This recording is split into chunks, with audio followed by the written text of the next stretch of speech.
بین المسالک ہم آہنگی مفہوم اور عملی تصور. میں نے تو بہت لمبی چوڑی تیاری کی تھی لیکن انہوں نے مجھے پابند کر دیا. تو میں چند ایک وضاحتیں آپ کے سامنے کرنا چاہتا ہوں کہ بین المسالک ہم آہنگی سے مراد کیا ہے. پہلے تو اس بات کو سمجھ لیجئے کہ میں بھی اسی بھٹی سے نکلا ہوا ہوں جو انتہا پسندی کی بھٹی تھی، جو دوسرے کو حقارت کی نگاہ سے دیکھنے کی بھٹی تھی، جس میں اپنے سوا دوسروں کو باطل سمجھنے کا کانسیپٹ پایا جاتا تھا. لیکن حالات نے، واقعات نے، علم نے، آگہی نے مجھے یہ تصور دیا کہ ٹھیک ہے تم اہل حق میں سے ہو، یہ بات ٹھیک ہے کہ تمہیں اپنے عقائد، اپنے نظریات کے اوپر بہت استحکام حاصل ہے، لیکن باقی سب بھی مخلوق خدا ہیں، بندگان خدا ہیں. ان کے ساتھ حقارت کا تصور، ان کے ساتھ حقارت کا رویہ نہیں ہونا چاہیے. ہمارے جب میرا مطالعہ وسیع ہوتا چلا گیا تو مجھے پتہ چلا کہ متقدمین کی رائے کچھ اور ہے، متاخرین کی رائے کچھ ہے. یہ اصطلاح ہمارے علماء کے لیے تو جو ہے قابل فہم ہے، لیکن جو میرے غیر مسلم بھائی یہاں پہ تشریف فرما ہیں ان کے لیے ذرا یہ اصطلاحات تھوڑی سی مشکل ہیں. متقدمین کہتے ہیں پہلے کے لوگ، متاخرین ہوتے ہیں ان کے بعد کے لوگ. تو متقدمین اور متاخرین کی رائے کے اندر بھی اختلاف پایا جاتا ہے. اس بھٹی سے نکلنے کے بعد جب پہلی مرتبہ ایسا نہیں تھا، لیکن جب ہم آج سے چند سال پہلے اسی ریجنٹ پلازا میں جمع ہوئے اور 18-20 افراد اہل علم یہاں پہ تھے، ان میں سے میں طالب علم بھی تھا، اور سب نے تعارف کرایا اور راٹھور صاحب نے پابند کیا تھا کہ اپنے تعارف کے ساتھ ساتھ اپنے مسلک کا تعارف بھی آپ کرائیں گے. تو سارے لوگوں نے اپنا تعارف کرایا کہ بھئی میں مسلک اہل تشیع سے تعلق رکھتا ہوں، میں دیوبندی ہوں، میں اہل حدیث ہوں، میں بریلوی ہوں. تو جب میرا نمبر آیا تو میں نے کہا کہ میرا مسلک جو ہے مسلک اعتدال ہے. اس پہ ٹھٹا لگا، بعض لوگوں نے اعتدال کو اعتزال کہا. میں نے کہا انشاءاللہ یہ 3 دن گزرنے دیجئے، 3 دن بعد آپ سب میرے ہم خیال ہو جائیں گے. ہم ایک دوسرے سے بہت ڈسٹینس رکھتے ہیں اس وقت تک جب تک ملتے نہیں ہیں، لیکن 3 دن کی ملاقاتوں نے، جیسے کسی شاعر نے کہا تھا، اور کھل جائیں گے 2-4 ملاقاتوں میں. جب ہم ایک دوسرے کے ساتھ اٹھے بیٹھے، کھایا پیا، تو ہمارے اندر جو ایک دوسرے کے بارے میں ہیزیٹیشن پایا جاتا تھا، جھجک پائی جاتی تھی، وہ جھجک دور ہو چکی تھی. میں ان لوگوں میں سے ہوں جنہوں نے بچپن میں بائبل کورسپینڈنس کورسز کیے. میں ہندو ازم سے میں جاسوسی ڈائجسٹ پڑھتا تھا، سسپینس ڈائجسٹ بچپن میں پڑھتا تھا، تو ان کا، اور میں ہندو ازم سے، اس مذہب سے ناولز کے ذریعے، ڈائجسٹ اور کے ذریعے واقف تھا. عبدالحلیم شرر کے ذریعے میں باطنی تحریک سے، اسماعیلیت سے واقف تھا. میں نے جو ہے ابن سبا کے کیریکٹر کو بہت ڈیپلی اسٹڈی کیا تھا، فدائیوں کو بہت ڈیپلی اسٹڈی بچپن میں کیا تھا. تو یہ جب میرا مطالعہ وسیع ہوتا چلا گیا، میں ان لوگ اور تعارف کرا دوں کہ میں ان لوگوں میں سے تھا جو بچپن کے اندر مجالس کے اندر جایا کرتے تھے. خواتین کی مجالس میں جب بہت چھوٹا تھا تو خواتین کی مجالس میں، جب بڑا ہو گیا تو میں نشتر پارک جایا کرتا تھا. اور میں نے ایک وقت کے اندر، ایک دن کے اندر 7 مجالس اٹینڈ کی ہیں، باوجود اس کے کہ میں بڑا پکا سنی حنفی ہوں اور اسی عقیدے پہ پیدا ہوا اور اسی عقیدے پہ اس دنیا سے رخصت ہونا چاہتا ہوں. میں چرچ ہاؤس میں گیا ہوں، سینٹ پیٹرکس میں گیا ہوں، میرے کئی پریسٹ حضرات سے مطلب نہ گفتگو بھی ہوئی ہے. تو جو ہیزیٹیشن، جو جھجک جو پائی جاتی ہے نا، وہ جھجک الحمدللہ ان باہمی ملاقاتوں کے نتیجے میں یہ ختم ہو گئی.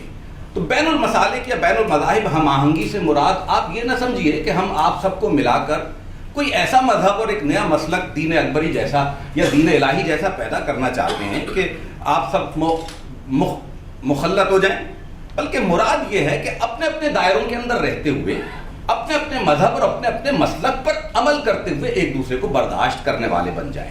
اور جب آپ ایک دوسرے کو برداشت کریں گے، دیکھیے ایسا کم ہوتا ہے.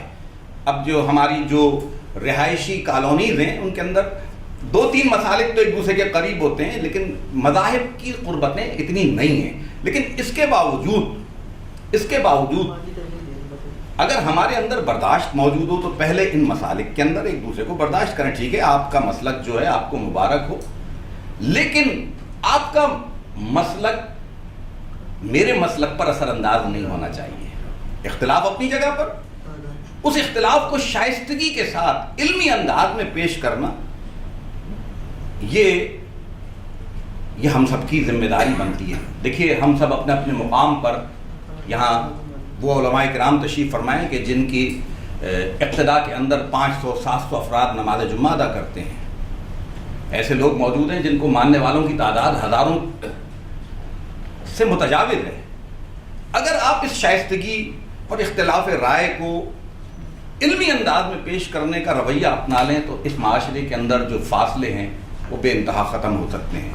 دیکھیے میں ان بزرگوں کی صحبتوں کے اندر مجھے وہ صحبتیں ملی, علامہ شاہ احمد نورانی رحمۃ اللہ تعالیٰ علیہ کے ساتھ میں نے کافی وقت گزارا.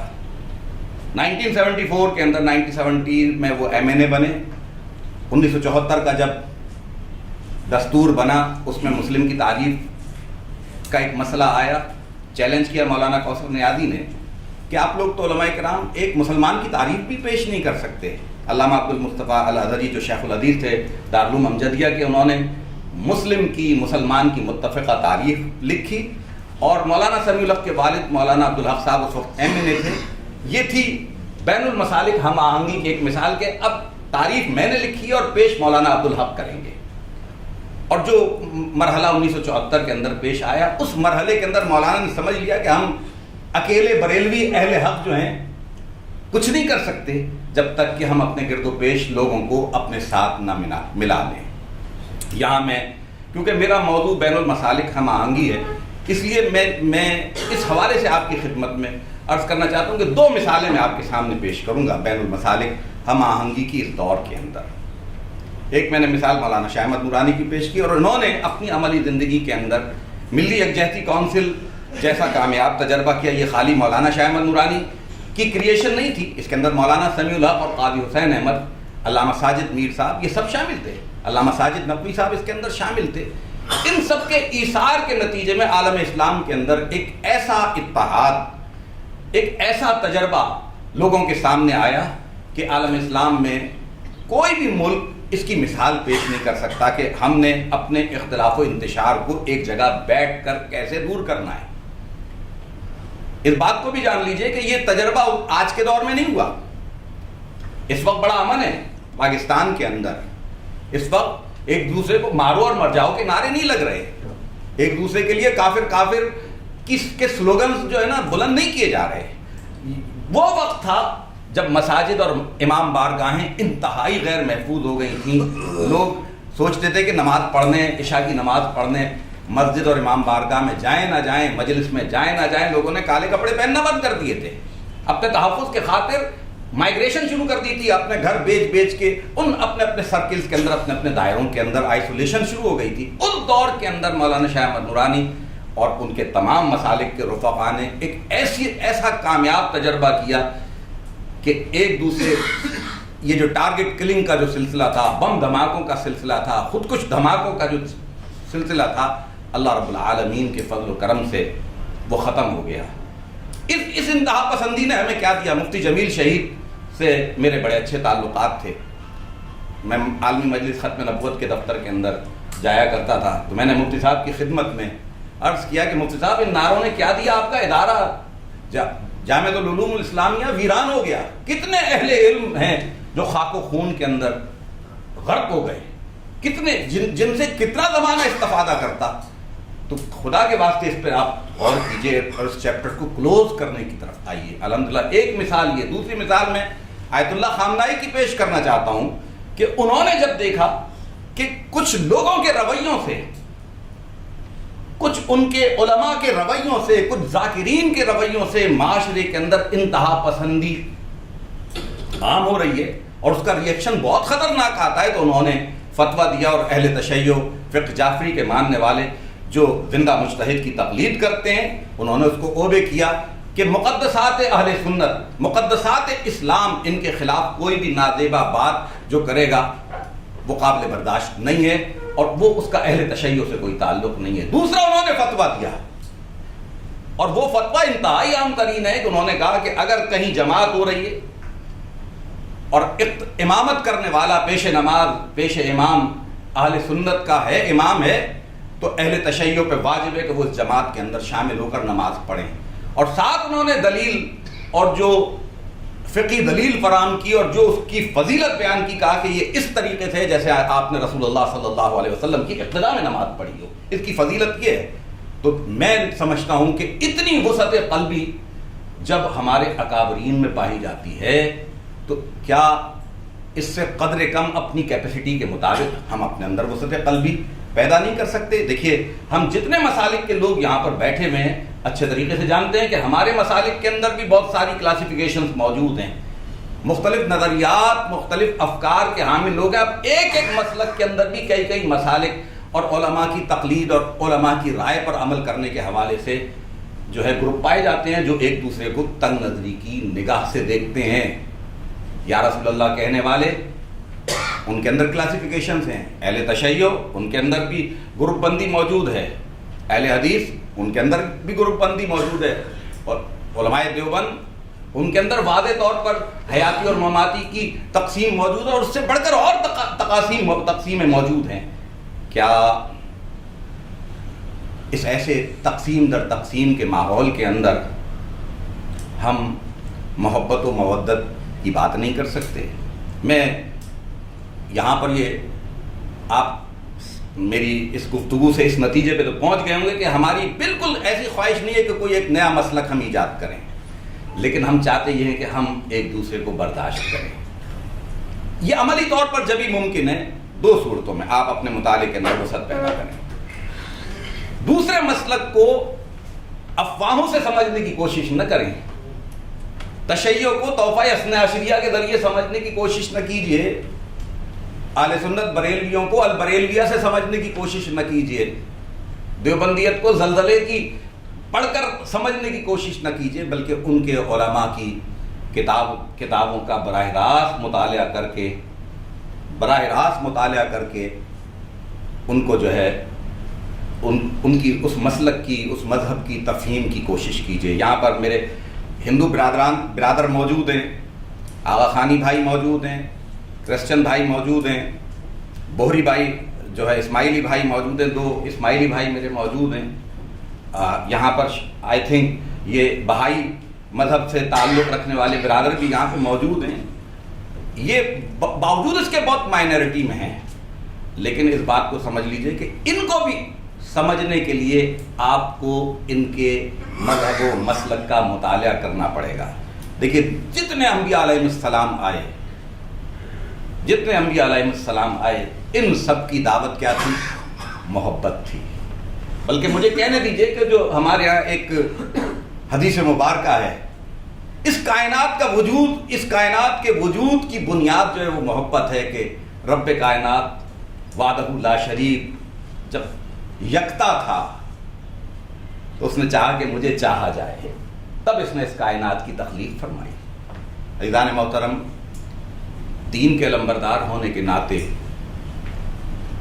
مذہبی نمائندہ ہونے کے ناطے، عالم ہونے کے ناطے ہماری رسپانسبلٹی، ہماری ذمہ داری زیادہ ہے کہ ہم نفرتوں کے بجائے محبتوں کے سفیر بنیں، اخوتوں کے علمبردار بنیں. کیا وجہ ہے؟ کیا ہی اچھا ہو کہ آپ مزے کی بات ہو کہ محرم الحرام کی مجلس ہو اور اس مجلس کے اندر ذکر حسین کرنے کے لیے علماء دیوبند تشریف فرما ہو، اہل حدیث علماء تشریف فرما ہو، میلاد النبی صلی اللہ علیہ وسلم کا اجتماع ہو، اور اس میلاد النبی کے اندر اہل حدیث علماء اور اہل تشیع علماء حضور کے خصائص بیان کر رہے ہوں، حضور کے معجزات کا تذکرہ کر رہے ہوں، ختم بخاری ہو رہی ہو اور بریلوی عالم دین آ کے بخاری شریف کی آخری حدیث بیان کر رہا ہو اور اس کی وضاحتیں اور تشریحات پیش کر رہا ہو. اس سے کسی بریلوی کی بریلویت پر فرق نہیں پڑے گا، کوئی اہل حدیث مشرک نہیں ہو جائے گا، کوئی دیوبندی بدعتی نہیں ہو جائے گا، کسی بریلوی کے عشق رسول کے اندر، کسی اہل تشیع کے حب اہل بیت کے اندر کمی نہیں آئے گی. لیکن ہم وہ چراغ روشن کریں گے, ہم وہ پھول کھلائیں گے جس کی خوشبو سے زمانہ مہکے گا. عزیزان محترم, آپ جو لوگ تشریف فرما ہیں, یہ پاکستان کا حال بھی ہیں اور پاکستان کا مستقبل بھی ہیں.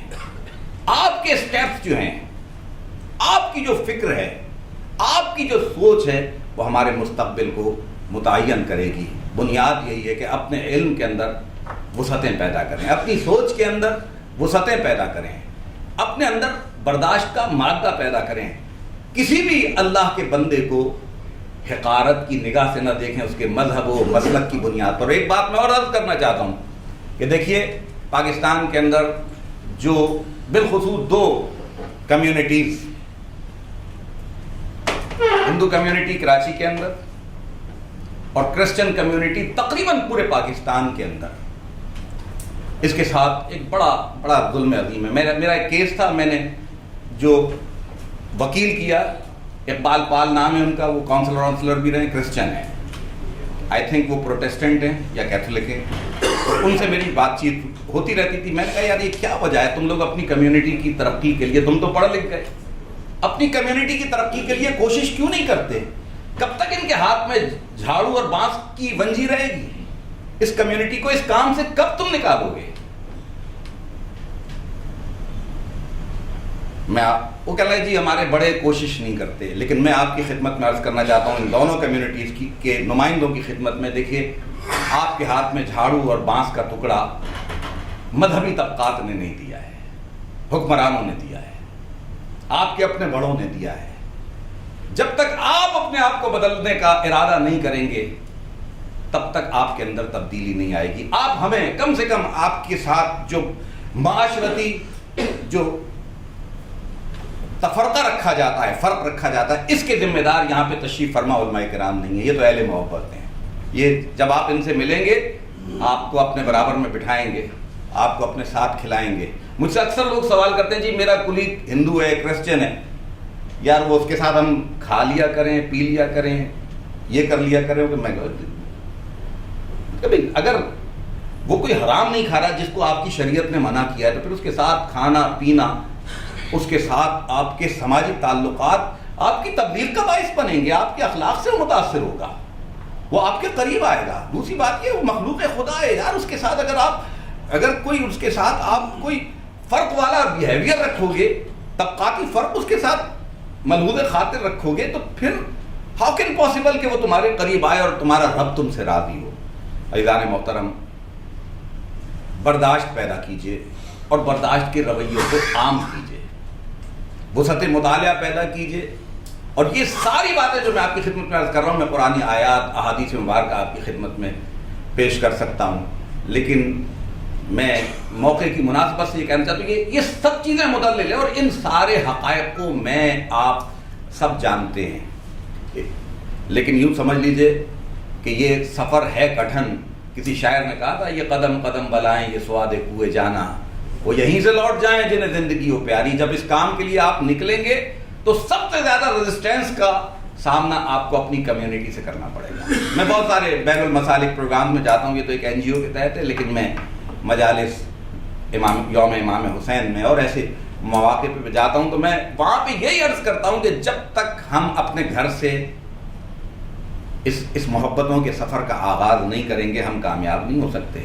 اس ہوٹل کے اس ہال کے اندر یہ باتیں بہت آسان ہیں, لیکن جب آپ مسجد کے اندر اپنے ممبر پہ بیٹھ کے یہ باتیں کریں گے, بتدریج باتیں کریں گے, تو سب سے زیادہ ریزسٹنس آپ کو اپنے گھر کے اندر آئے گا. میں عرض کروں, یہاں میرے بوری بھائی, اسماعیلی بھائی تشریف فرمائیں.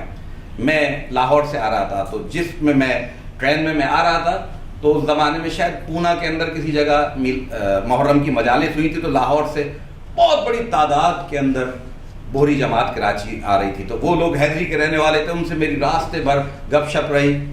وہاں کچھ ایسی خواتین تھیں پیاری, وہ میری ماں اور بہنوں جیسی تھیں, انہوں نے کھانے میں مجھے شریک کیا, اور انتہائی صفائی والے لوگ. انہوں نے کہا کہ ہمیں اس پہ بیسٹ انعام ملتے ہیں کہ ہم اپنے علاقے کو, اپنے ماحول کو صاف ستھرا رکھتے ہیں. تو میں تو ان کے ان رویوں سے متاثر ہوا الحمدللہ. تو میں آپ تمام احباب کی خدمت میں عرض کرتا ہوں کہ جب یہ فکر آپ کے قلب میں جاگزین ہو جائے کہ ہمیں